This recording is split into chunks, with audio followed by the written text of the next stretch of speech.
Olá, alunos do quinto ano, tudo bem com vocês? Aqui é a professora Juscelia. Eu estou aqui hoje, para a nossa última aula da semana. Isso mesmo. Hoje estamos encerrando a semana de número 22. Hoje é a nossa aula de número 5, pessoal. Aí no nosso calendário nós vamos observar que hoje é dia 20 de agosto de 2021. Hoje é sexta-feira. Se você está registrando aí no seu caderno, anote a data de hoje, o dia da semana. Vamos trabalhar atividades de língua portuguesa que estão lá no nosso livro Aprender Sempre, das páginas 60 a 65. Os descritores que serão contemplados na aula de hoje serão os descritores D7 e D12. No descritor D7, nós vamos identificar o conflito gerador dentro de um enredo, ou seja, dentro da história, qual o conflito que aconteceu e quais são os elementos que constituem essa narrativa. E no descritor 12, nós vamos estabelecer as relações lógico-discursivas presentes no texto, marcadas por conjunções, advérbios, né? E observando sempre se esse texto tem coerência, tem coesão, ok? É sobre isso que vamos falar na aula de hoje. Então, volta aqui, já abre no seu livro nas páginas 60 a 65. Lá na página 60, bem no finalzinho da página, tem esse título. Aula 8. Aqui tem um S a mais. Comparando duas versões de um mesmo conto. Então, o que vamos aprender nesta aula de hoje? Vamos comparar duas versões do conto Branca de Neve e os Sete Anões em relação ao narrador.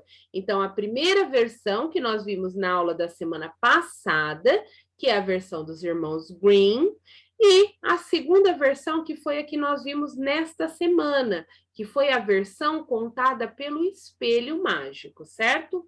Aí começa na questão 1, lá no início da página 61.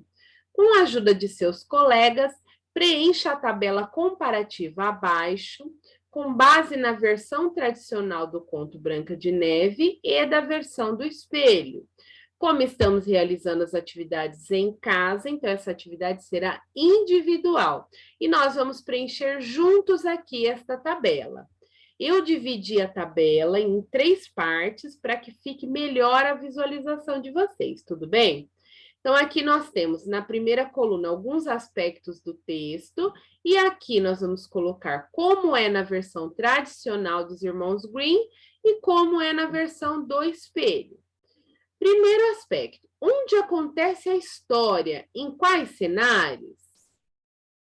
Na versão tradicional, em um reino distante, no castelo, na floresta, na casinha dos anões, e na versão do Espelho também, a mesma coisa, em um reino distante, no castelo, na floresta e na casinha dos anões.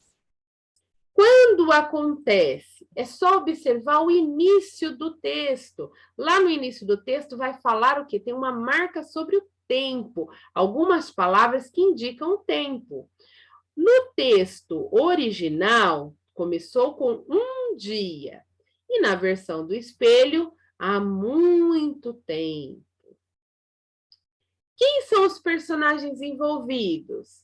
Na versão tradicional, temos a Branca de Neve, os Sete Anões, o Príncipe, a Madrasta e o Espelho Mágico. E aqui, na versão do Espelho Mágico, a Branca de Neve, os Sete Anões, o Príncipe, a Madrasta e também o Espelho Mágico. Esses são os personagens principais, porque nós sabemos que tem o Caçador. Nós vimos lá na versão do Espelho Mágico que tinha a empregada que levava a cesta de maçãs para a madrasta, né? Então, tem alguns outros personagens secundários. Pausa agora o seu vídeo e registra aí no seu livro. Mais um pedacinho da tabela. Qual é a situação do problema, pessoal? No primeiro texto, Branca de Neve ser perseguida por sua madrasta por sua beleza. E no segundo texto também, olha só, Ou seja, este é o conflito, o problema que há no texto. Mais um aspecto, como é o início do conto? Então, no primeiro texto, apresenta a história da escolha do nome da Branca de Neve. Já no segundo texto, apresenta o narrador da história, o espelho mágico, e como este foi descoberto e escondido no porão do castelo. Então, no primeiro parágrafo do segundo texto, vai contar como o espelho surgiu, onde ele estava, como ele foi encontrado e como é o desfecho, ou seja, como é o final da história. A Branca de Neve e o Príncipe Encantado vivem felizes para sempre. E na segunda história, no segundo texto, o espelho mágico, cansado da solidão, decide voltar a ser um espelho comum sem poderes, né? E aí ele se quebra. Anotem aí, pessoal, na sua tabela, registrem aí as informações. A última parte da tabela. Quem narra o conto, ou seja, quem conta essa história? No primeiro texto, um narrador que não participa da história, porém sabe tudo sobre os personagens, seus pensamentos, sentimentos e ações. Já aqui no segundo texto, um narrador personagem, o espelho mágico, que só pode contar sobre o que ele sabe e viu. Então, no segundo texto, o narrador, ele é também um personagem, que é, no caso, o espelho mágico. Só que ele só pode falar aquilo que ele viu. E, por último, em que tempo verbal é narrado o texto? O primeiro texto no passado e o segundo texto no presente, quando o narrador fala com o leitor, passado, quando o narrador conta a história. Então, a gente vê lá no primeiro parágrafo que quando o narrador está falando conosco, os leitores, ele está falando agora, no tempo presente. Registrem aí no seu livro as respostas na sua tabela. Finalizando a página 61, nós temos aula 9 e 10, montando um mapa conceitual e conhecendo diferentes versões de um mesmo conto. Esta atividade, pessoal, nós não vamos realizar. Apenas vou mostrar a vocês o que é um mapa conceitual, tudo bem? Aqui no seu livro, a partir da página 63, há 3 versões de um mesmo conto, ou seja, a mesma história contada de 3 formas diferentes. Qual será que você vai gostar mais? Então, aqui você vai apenas ler esses textos para depois você ver qual dos textos você gostou mais. Ou seja, na visão de qual personagem, porque cada texto é um narrador, personagem que está contando. No primeiro texto, que está na página 63, é a Chapeuzinho Vermelho que está contando a história. No segundo texto, na página 64, é o lobo mau quem está contando a história. E na página 65, é o caçador quem está contando a história. E aí vocês vão ler em casa e ver qual dos 3 textos vocês mais gostaram, certo? Agora eu vou apresentar para vocês, aqui na questão 1, certamente você já conhece o mapa conceitual.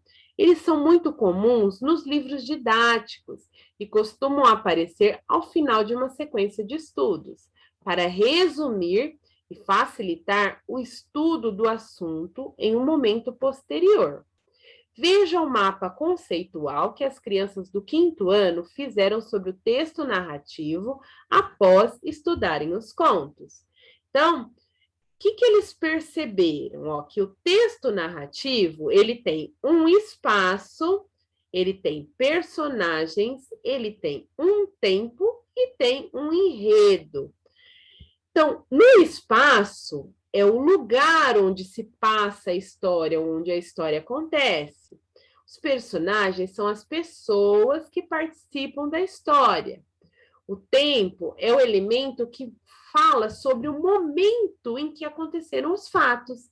E enredo é o encadeamento dos fatos narrados no texto. Vocês se lembram que nós fizemos uma lista colocando ponto por ponto a sequência dos acontecimentos? Então, aquela lista que nós fizemos, cada um dos pontos é uma parte do enredo. O enredo, eles seriam todos os pontos juntos, porque cada ponto é um acontecimento. E esses acontecimentos, eles precisam seguir essa regra, ter uma introdução, que é o início do texto, um desenvolvimento, que é quando vai contar, desenrolar a história, o clímax, que é quando aparece o problema ou conflito, e o desfecho, que é a solução do conflito e a finalização do texto, certo? Então, este mapa que está aqui no livro é apenas para vocês conhecerem qual é a estrutura de um texto narrativo. Aí no livro temos essa questão número 2, que nós não vamos realizar, e a questão número 3, vocês farão a leitura em casa. Para encerrar nossa sequência, vamos ler 3 versões diferentes do conto da Chapeuzinho Vermelho.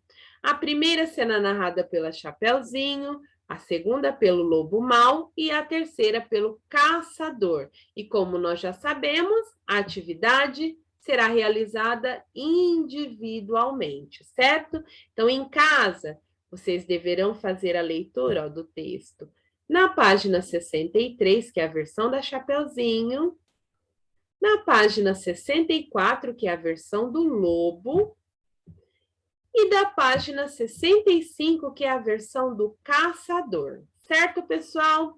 Espero que vocês tenham gostado da nossa sequência didática, da nossa sequência de atividades.